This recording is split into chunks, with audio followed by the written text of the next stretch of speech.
bosku. Pokoknya bagus sih, bagus sih. Iya, iya, iya, sampai ada wawancara. Jangan sampai mati. Coba. Yuk, cepetan. Ayo, saya dulu. Hai guys, Assalamualaikum warahmatullahi wabarakatuh. Perkenalkan, saya Sriyanti Oktavia dan ada rekan saya Aldila Caisarina dan juga ada Muhammad Roy Fahrudin. Jadi kami bertiga di sini akan menjelaskan atau menjabarkan hasil interview kami dengan Mas Bagus Tirta Aji Hakim selaku Menteri di Kementerian Sinergitas Mahasiswa BEM UISI. Dan interview ini bertujuan sebagai tugas akhir ujian semester mata kuliah perilaku organisasi yang dibimbing oleh Bapak Mirza Dwinanda Ilmawan. Oke, biar tidak lama-lama dan juga tidak penasaran ya, langsung saja kita menuju ke pertanyaan yang pertama. Berbicara mengenai motivasi dan juga semangat, pastinya kata Mas Bagus stafnya ini semangat karena apa? Karena kan di awal mereka sudah mendaftar di BEM UISI dan mendaftarkan diri menjadi staf di Kementerian Sinergitas Mahasiswa. Kemudian mereka diterima, pastinya bahagia dong, semangat. Dan hal itu bisa menjadi motivasi untuk mereka dalam menjalankan program kerja yang ada di Kementerian Sinergitas Mahasiswa. Tetapi ada juga hal yang bikin staf di Kementerian Sinema ini tidak semangat. Contohnya seperti keadaan online seperti ini ya kan. Karena kan kita hanya bisa bertatap muka secara online melalui via Zoom, via HO Meet. Sedangkan ketika offline kita bisa bertukar cerita secara langsung, bisa bertatap muka secara langsung. Seperti itu. Oke, selanjutnya bagaimana sih cara Mas Bagus untuk menjaga kestabilan semangat dari staf di Kementerian Sinema? Jadi pastinya sebelum itu Mas Bagus sudah membagi satu staf masing-masing memegang satu program kerja. Nah, tetapi di sini Mas Bagus itu memperbolehkan stafnya ketika sudah menjalankan, misalkan nih staf A sudah selesai menjalankan proker atau program kerjanya. Nah, Mas Bagus sangat memperbolehkan untuk si staf A ini berkontribusi di program kerja yang lain. Jadi stafnya ini tidak hanya stuck pada satu program kerja saja. Oke, mengenai perilaku staf di Kementerian Sinergitas Mahasiswa apakah kompak atau tidak? Jadi Mas Bagus selaku menteri ini merasakan bahwa stafnya ini terkadang kompak dan juga terkadang tidak kompak. Lah, kalau kompak ini misalkan ada sebuah proker besar nih, seperti contohnya Rektor Cup kemarin. Kan Rektor Cup ini sudah UNIF ya teman-teman. Jadi sebuah program kerja besar yang ada di sinema. Jadi semua stafnya ini merasa excited dan juga euforianya itu terasa karena memang proker tersebut merupakan proker yang besar dan juga skalanya tuh sudah universitas, jadi membawai nama UNIF. Jadi mereka kompak, semangat untuk menjalankan program kerja tersebut.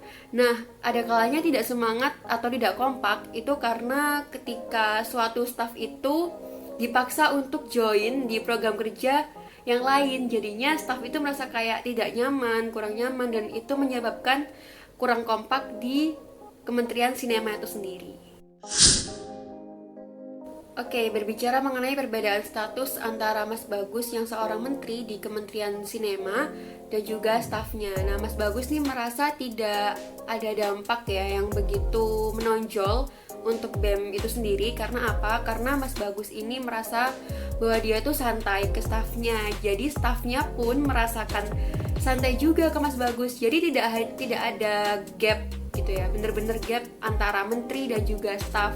Jadi mereka tuh sama-sama enjoy, sama-sama membaur gitu. Jadi itu bisa menjadikan rasa nyaman di Kementerian Sinergitas Mahasiswa itu sendiri. Dan ketika stafnya ini ada masalah, Mas Bagus tidak akan memarahi ya kan. Karena memang Mas Bagus bukan tipe orang yang seperti itu. Jadi mungkin Mas Bagus nih hanya menasehati atau membilangi baik-baik gimana sih dia tuh salah apa, stafnya salah apa. Jadi emang Mas Bagus nih orangnya santai terhadap stafnya. Jadi stafnya merasakan kenyamanan di Kementerian Sinergitas Mahasiswa. Baik, untuk selanjutnya kita akan membahas tentang topik yang tidak akan kalah menarik juga dari sebelumnya. Salah satunya adalah pengambilan keputusan. Lah, pengambilan keputusan sendiri yang dilakukan oleh Mas Bagus selaku Menteri di Kementerian Sinema ini ada dua jenis. Yang pertama adalah pengambilan keputusan secara individu, dan yang kedua adalah pengambilan keputusan secara tim. Pengambilan keputusan secara individu ini dilakukan ketika memang ada permasalahan atau konflik yang membutuhkan jawaban cepat ataupun secara langsung, sehingga proses pengambilan keputusan secara individu ini langsung diambil dari Mas Bagus selaku Menteri di Kementerian Sinema. Nah, untuk yang kedua adalah pengambilan keputusan secara tim.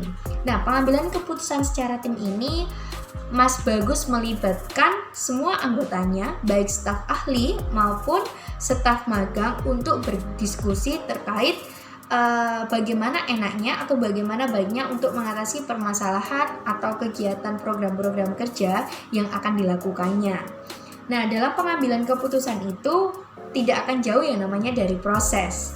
Dalam proses pengambilan keputusan yang dilakukan di Kementerian Sinema sendiri, Mas Bagus mengatakan bahwasanya proses pengambilan keputusan sendiri berangkat dari sebuah masalah. Dari masalah tersebut, akhirnya Mas Bagus mulai mengidentifikasi, dan dari diidentifikasi akan mulai ditemukan titik temu. Titik temu apa yang menjadi permasalahan, pokok permasalahan pada masalah yang dihadapi. Setelah itu Mas Bagus menanyai satu persatu pendapat dari anggota timnya, baik staf magang maupun staf ahli. Bagaimana nih dengan adanya permasalahan ini? Bagaimana pendapat teman-teman? Nah, kurang lebihnya pertanyaan-pertanyaan seperti itu yang dilontarkan. Nah, setelah itu dari semua pertanyaan-pertanyaan atau pendapat-pendapat yang dilakukan dalam musyawarah berdiskusi tersebut, ditemukan satu keputusan yang menjadi solusi yang paling baik, dan itu menjadi pengambilan keputusan dari Mas Bagus dan anggota-anggotanya untuk mengatasi permasalahan atau konflik yang ada.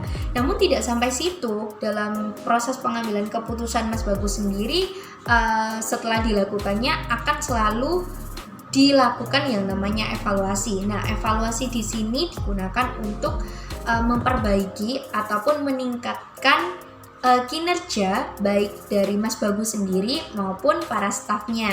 Seperti itu. Oke, kita ngomongin tentang proses pengambilan keputusan, tentunya kita tidak akan jauh yang namanya komunikasi. Komunikasi di sini adalah sebuah media yang sangat penting untuk menghubungkan pendapat satu dan pendapat yang lainnya antar menteri maupun kepada anggotanya dan anggotanya kepada menterinya. Nah, komunikasi yang dilakukan Mas Bagus sendiri selaku menteri di sini adalah komunikasi secara langsung. Hal ini beralasan juga karena kita ketahui kondisi pandemi COVID-19 ini yang tidak bisa membuat kita bertemu secara langsung face to face, akhirnya membuat komunikasi langsung yang dimaksud Mas Bagus di sini adalah komunikasi langsung melalui media Google Meet. Di situ Mas Bagus langsung melakukan diskusi dengan teman-teman, kemudian melakukan diskusi juga dengan penanggung jawab setiap program kerja yang sudah diberikan Mas Bagus, karena sistem atau manage secara Mas Bagus dalam mengatur timnya adalah memberikan setiap orang menjadi penanggung jawab dalam setiap program kerja yang ada. Nah, seperti itu. Oke. Setelah kita ngomong tentang pengambilan keputusan, komunikasi, bagaimana mengatur tim, tentunya dalam sebuah organisasi itu tidak akan jauh yang namanya rasa motivasi yang turun ataupun kinerja yang turun. Lah, dalam hal ini Mas Bagus selaku menteri memberikan treatment kepada anggota timnya agar tetap semangat untuk menjalankan kinerjanya adalah dengan cara selalu memberikan motivasi dan mensugesti teman-temannya dengan kalimat-kalimat yang positif, seperti mari kita bekerja dengan baik agar kementerian kita ini menjadi kementerian yang bagus, yang baik, dan berkualitas. Namun ketika memang ada satu konflik itu lebih ke arah cenderung negatif, Mas Bagus tidak mudah untuk menyalahkan para stafnya, tapi lebih mengajak para stafnya untuk berdiskusi, melakukan evaluasi yang sudah saya jelaskan di dalam proses pengambilan keputusan tersebut, yang di sini sangat berhubungan dengan adanya kegiatan itu. Kalau tidak berjalan dengan baik, apa yang akan seharusnya dilakukan gitu kan. Nah, di sini Mas Bagus juga memberikan sugesti kata-kata positif seperti kayak oke, mungkin kali ini kita tidak bisa mengerjakan program kerja ini yang baik, tetapi akan menjadi sebuah pembelajaran untuk kedepannya dan tentunya untuk pengalaman menghadapi program kerja selanjutnya. Tantangan yang dialami Mas Bagus selaku Menteri Sinergitas untuk saat ini yaitu komunikasi, dikarenakan masih terjadi pandemi COVID-19 yang membuat Mas Bagus dan anggotanya tidak dapat berkumpul untuk saling mengenal satu sama yang lain, dan komunikasi yang bisa dilakukan mereka hanya melalui media sosial. Mengenai kekuasaan, Mas Bagus juga tidak menyalahgunakan kekuasaan selama menjabat menjadi menteri, dan juga tidak menemukan di mana ada anggota yang diberi kekuasaan itu menyalahgunakan hal tersebut. Dikarenakan Mas Bagus sering memantau anggotanya saat menjalankan program mereka, seperti menanyakan apa kendala saat mengerjakan program tersebut dan memberikan bantuan. Mungkin penyalahgunaan yang dilakukan Mas Bagus saat mengadakan rapat online, itu Mas Bagus menunda-nunda untuk bergabung dalam rapat online tersebut. Mungkin karena masih sedikit anggota yang bergabung dalam rapat tersebut. Kemudian saat melakukan negosiasi, ketika Mas Bagus bernegosiasi misal dengan pihak kampus mengenai acara yang akan diselenggarakan di sana, Mas Bagus melakukannya melalui presentasi program kerja, di mana Mas Bagus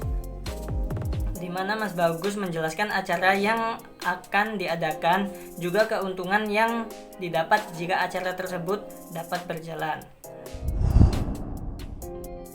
Mas Bagus selama menjabat menjadi menteri, dia tak pernah mengalami konflik dengan anggotanya, maupun menemukan konflik yang terjadi di antara anggotanya tersebut.